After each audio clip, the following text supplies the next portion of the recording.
Today we're going to have one of the most decorated players in Trinidad and Tobago football on the international scene. And I also want to apologize for the lighting. You would see the lighting a little darker in the recording because I had to move on a moment's notice to get this gentleman. It's a easy sacrifice to make to be able to get one of the most accomplished footballers in Trinidad and Tobago history. Without further ado, I'd ask you to introduce yourself and give us a little of your background. I know it's extensive, but we'll try our best to make it interesting. Thank you for getting me on your show. I appreciate it. I'm Steve David, born and grew up in Trinidad and the U.S. Obviously, after I turned pro, I lived in the U.S. for 47 years. Everybody should know, and if they don't, I played for police in Trinidad before I turned pro. I played for police from 1970 to 1973. I turned pro in 1974, went to Miami Toros. I played there until 1977 when I went to the Los Angeles Aztecs with the great George Best and Charlie Cook and all these guys. And then after I left there, I went to San Diego Sockers. And after that, I went to the team in Anaheim called what was it called? They came from St. Louis. And so the California Surf, California Surf. And after that, I finished in San Jose Earthquakes. We want to hear, based on all those teams you play for, how did it go? How did you keep your spirits up? You know, was it ever frustrating moving from one team to the next? What the experience was like? I mean, it seemed like you persevered to stay in the game, you know, and accomplish all the things you accomplished. So what's the key to keeping your spirits up and doing the business at hand? So, I mean, with Miami, it was pretty easy because I had Warren Archibald and Salvador Figaro there as a rookie.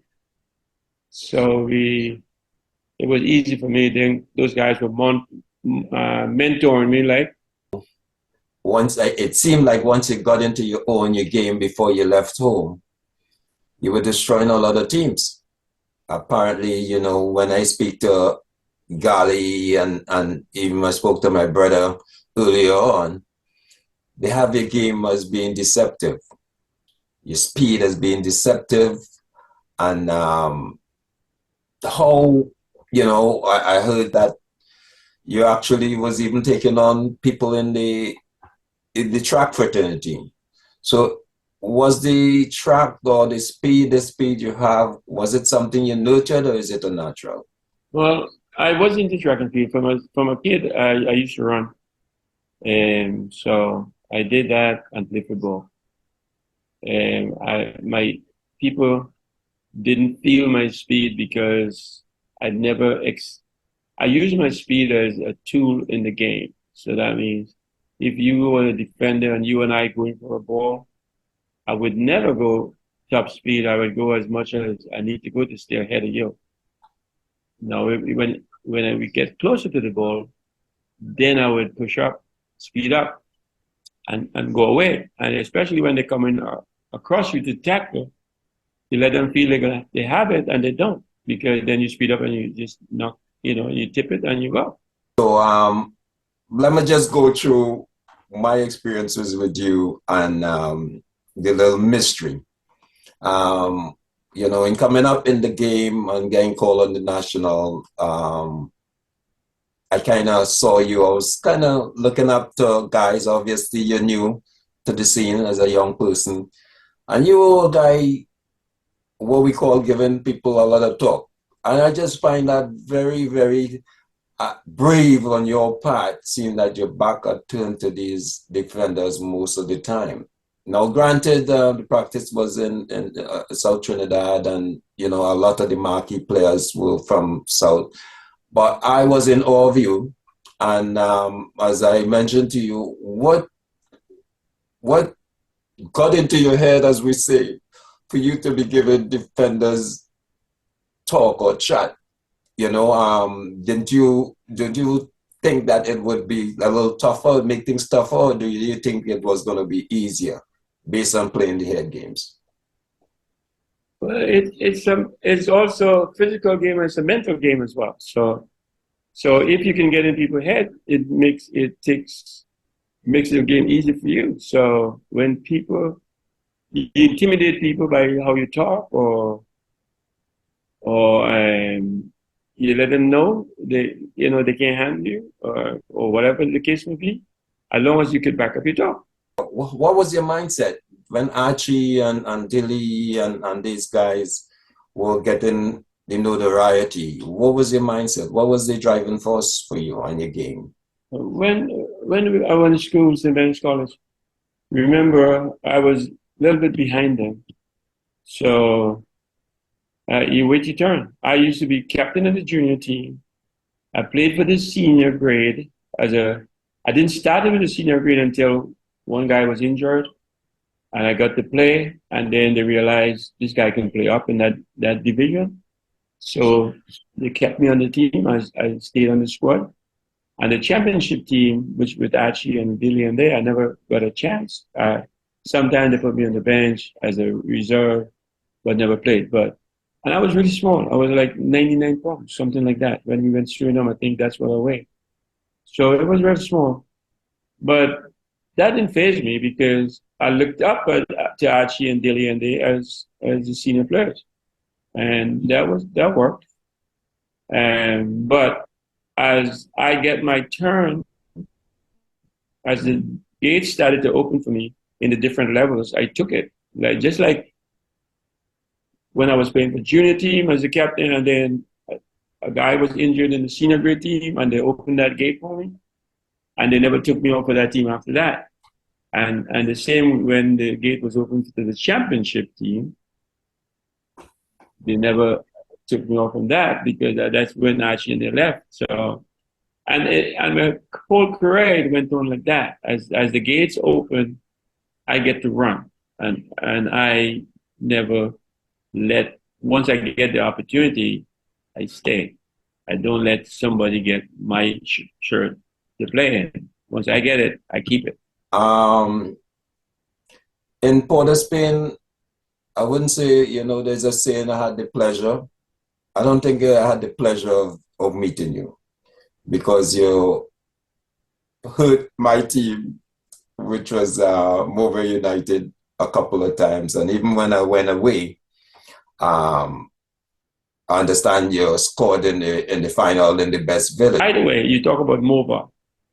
My mom is from Mova.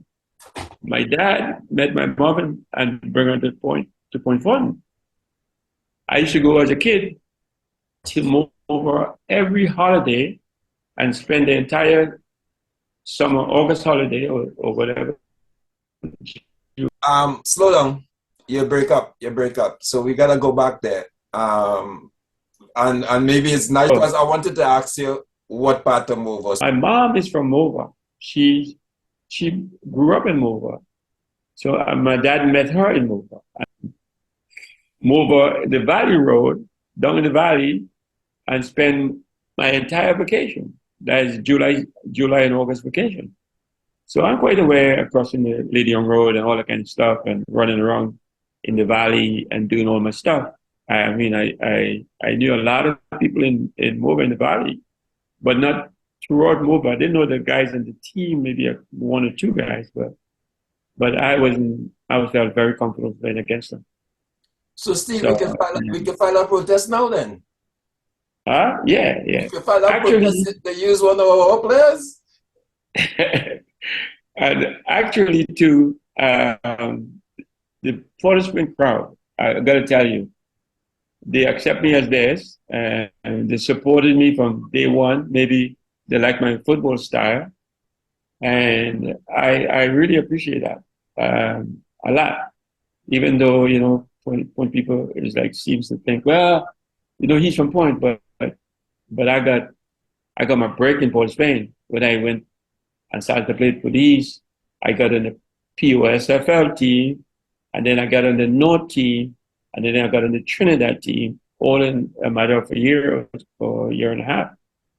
Okay, let's touch now quick on the an area of the Trinidad and Tobago football that some people are not, in my estimation, coming to grips with properly. I know it was a disappointment. The dream team, as they would call it, of '73, the Haiti game and everything else. I mean, that's part of your history, and I say, Steve, you have a long history and a successful history. How you handle that disappointment, how you move on from it, because it's important that being part of the disappointment, everybody handles things differently, everybody is different. How you look at that, and how you were able to move on from that? Well, I look at it as a challenge. Disappointments is part of your growth. So if you get everything and you never get disappointed, or you never lose, or you never had a hurdle to climb, you don't really grow as fast. You went pro apparently in '74, which is the following year. Am I correct in saying so? Mm-hmm. And so now, how did you get into the? I understand that you did also well in the corporate world. Understand that you studied and were successful in your academics and stuff. And what was the balance? When did you decide that you needed that balance? Is it from point, or when you went away, you decide you needed something else? Yeah, well, after school, I know I needed to do something to make my family and everybody proud of me. So I I got out of school, looking for a job, of course. Police presented themselves, and I took that. So, but when I went in the police service, is I'm giving you a step-by-step Yeah, yeah, demonstration of what yeah. happened. I went in the police service, and I had the best time of my life. I really enjoyed being in the police service. And the football in the Portsmouth Football League was excellent too. I really enjoyed that. Also, I got to live away from under my mom and my dad. Now I'm becoming a man. I'm growing. So all of that was very good, but I still felt like I needed something more, because even before I left the police service after 3 years, I sat the corporal exam, because I always had this drive to be the best I can be and to do better. Like I said, look ahead. Because I looked at some police who left the service and sell insurance at that time and all of that. And then after a couple of years of selling insurance or whatever, they drop off. It's look for a job doing not much. So I say, I don't need to do that. I don't want to be that. So my drive was, anytime I get outside to play professional football, I would go to school. So that's what it is. So while I was playing professional football, I was attending college. I was attending school. Were you married then, or did you No, need somebody to incentivize you that, hey, you know what I mean? A bad game created that. When I mean, your career was going good based on the stats I saw. Is that your mom and these guys in the back of your mind? Because you go away, you come away, they're not there, but you can hear them in the back of your mind. What was it? What was it? You're playing ball, but you tell yourself you had to do that. That's a lot of discipline. yeah, well, that I had. I always had professional discipline, because I sleep early, I eat well, I I rest before the game. When we travel, from the time we get to the hotel, I'm on my bed, we're getting ready for the game. So I always prepare. I'm always prepared for every game, prepared in the same way. Even now, after lunch, I go to sleep and for 2 or 3 hours, and then I get up, and then I go play whatever activities I want. what was the need, seeing that things were going so good, everything, you wanted to relocate to Trinidad, you got that and stuff. What was the need for the second degree, or did you have that by the time you got back to Trinidad? Well, remember, I worked at Bechtel as a safety engineer, and now I'm into this field, and I need to move up. I mean, you get to the field, but just to make the money is not enough for me. So I wanted to get to be a CSP, what is it called? A certified safety professional, which is the highest accreditation that you can get in safety. So I needed to get that, which I went ahead and get that. And then once I got that, I needed to do a little bit more. So when I went to New York, I wanted to do my master's in environmental science. So I got into a program called EOHS, Environmental and Occupational Health Science, at Hunter College, and I got my master's there. So at that point, I was offered a scholarship to go in and do my PhD, which I turned down because now I needed to make money. I don't have money to take me through life. Now I'm looking at you have to get money to take you through life. So I kind of focus now on making money. And when I work with Bechtel, and then I branch off and own my own company called Worldwide Safety Consultants. And seem like you have that respect and think to the elders above you. What you would say, Delhi's midfield, Archie up front, how did they impact your game positively? What strike you as something you wouldn't mind emulating? Archie and Didi is two different people. Both great players.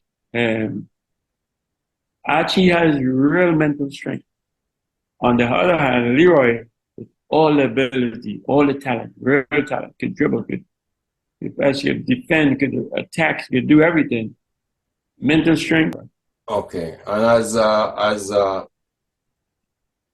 a person who we take credit for bringing you out in the northern part of Spain, could you give me a little quick synopsis, a little quicker than that, because Archie and Dilly really was the pinnacle.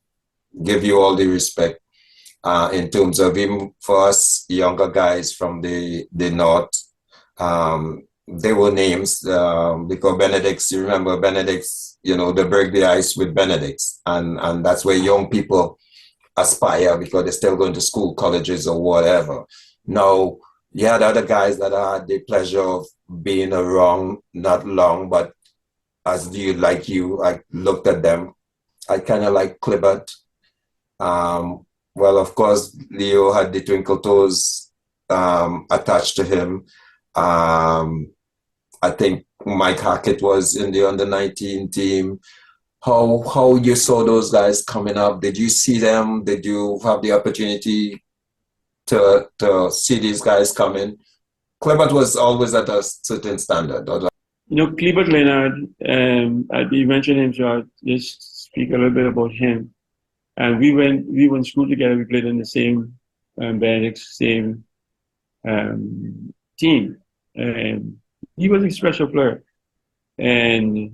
But we came along after with him and myself with Twinkle Toes, young with us. I mean, yeah. And speaking of that, I was really impressed and felt good that you said you even remember me, because I told my brother that. He said, yeah. And I said, yeah.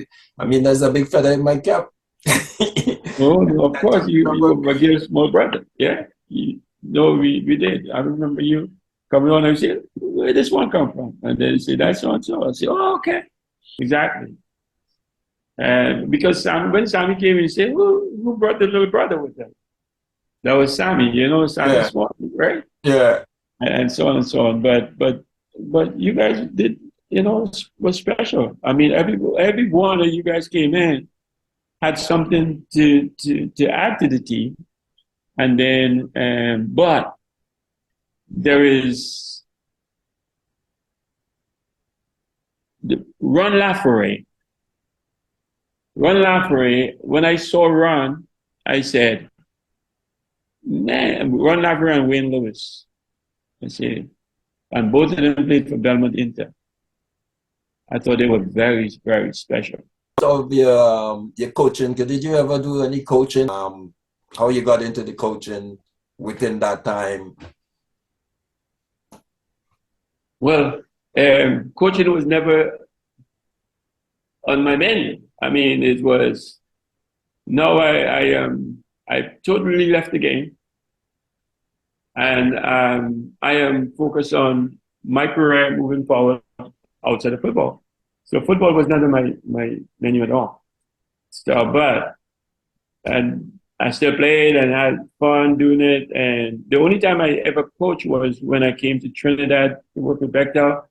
I coached Civic Center.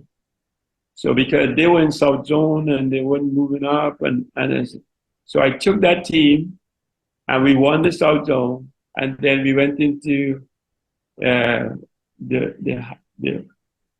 higher division and we won that, and then we went into semi-pro and we won that, and we ended up in the Pro League, which is from that thing. But I came here in '96 in Trinidad. And I left in 2000. I mean, when we played the game in Washington in RFK Stadium, and That's the bicentennial, right? say again? The bicentennial. Yeah, the bicentennial. Yeah, 1976. And so we played against Italy. And after that game, we sitting in the locker room, of course, all the starting around, the thing about it is we from a little Trinidad that nobody knows about, so they don't expect like people like yourself to be there, but I was.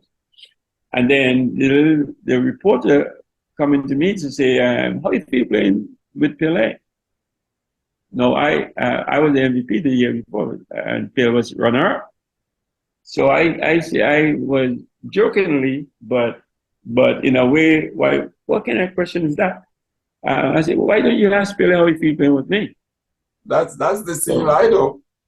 So that went around the world, okay, say that, but I was really joking, and but I was confident about my game. So those are the things that.